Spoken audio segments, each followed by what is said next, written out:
We all know DayZ walks a fine line between reward and punishment, but sometimes even its punishments are rewarding. Here I'll go through a list of things I wished I knew before playing DayZ in the hopes it provides a safe landing spot for anybody about to take the plunge. If you like the video, please leave a like or a subscribe, it really helps me out. But without further ado, let's get into the video. We can go south. Well, I know would have sufficed. The first thing is you're gonna die a lot. Like a lot. And this isn't actually always a bad thing. Dying a lot in DayZ is not only a rite of passage, but an important step to progress. Every time you die is a new way you've discovered you can die, and although hunger and health tend to be the primary causes, battling against these constants does make you a better player. Yes, there is a steep learning curve, but as soon as you're over it, you'll be happy you stuck with it. But it's not just dying you need to worry about. The other thing I wish I knew is loot is ridiculously scarce for new players, and it's one of the things that so many people complain about when they first pick up DayZ. However, once you learn some of the loot points and become a little familiar with the map, you'll forget that loot was ever really a problem. You'll just run to the things that you want. So many people quit before they ever get to this stage, and it's such a shame because honestly, the game hasn't even begun yet. And once you get used to it, it's smooth sailing. That is until you come to the next thing on the list, which is knights. Yeah, they're not on your side. They are certainly not your friend. Knights can be a death sentence when starting out, and even as an experienced player, if you're not prepared, or even if you are, you'll be at a huge disadvantage. As a new player, you should probably switch server. It hinders development. Knights are just too unforgiving, and although I encourage you to learn them, your immediate priority should be learning how to survive in general. Then we have the issue of just how difficult it can be to navigate. There is no map. You start off with a pair, but no clue where you are, but you have your pair. This can be a consequence of many outside factors too. Not knowing the map, not speaking Russian, and it can be a lot to absorb at first, especially when you're trying to learn other systems in the game such as nutritional values and zombie go punch.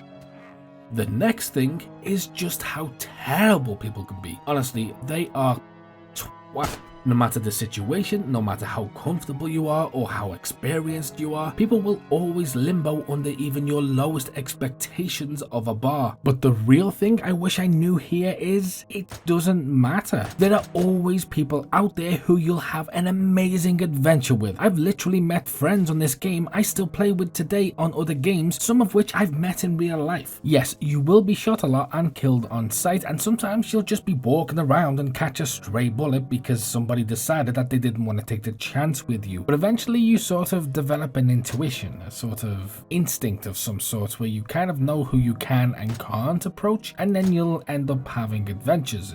I can't explain it, but it's there. Next, I wish I knew how to properly use guns in DayZ. The thing DayZ doesn't tell you is just because you finally found the gun doesn't mean you should use it. Actually, it's quite the contrary. The best way to survive is to learn when not to use it. For example, you use it too soon or without a silencer, you can be in a heap of trouble that lands you back staring at the coast wishing you paid more attention to that idiot YouTuber who calls himself Always Streams but doesn't actually seem to stream. Like, why is he called Always Streams?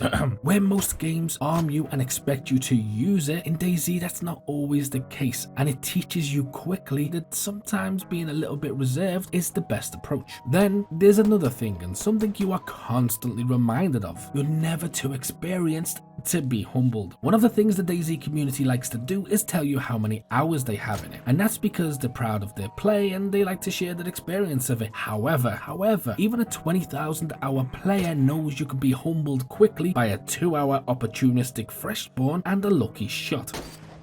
That's not to say they'll end an experienced player quickly or easily every time, but DayZ has a way of keeping you down to earth and also keeping things balanced, which is the next thing I wish I knew. Surviving. Survival in DayZ is mostly about keeping your head above the water, not sipping martinis on a private yacht. With most games, you commit hours, you unlock levels, you get the best armor, the best guns, the best houses, the best shoes, the best friends, the best everything. You basically shoot lasers out your eyes. In DayZ, None of that. It can be hard. Not only do you have to battle starvation and other players constantly, but there's wolves, bears, illnesses, glitches, random toxic attacks, and a multitude of other things that just want to make survival difficult. This game is designed to kill you in beautiful ways, but even when you survive, you're essentially just hanging on, and that is what I wished I knew. That doing well in DayZ can sometimes just mean having a cooking pot and a few extra pieces of fruit. But most of all, I wish I knew just how incredible this game can be. No matter who you are, what you're used to, the second you learn the systems in DayZ, you're given a blank canvas and a container full of paint, and every new skill you pick up is a brand new colour to add to your palette. And if you're looking to add way more of those colours, check out these 200 tips and tricks by clicking here. And as always, until next time.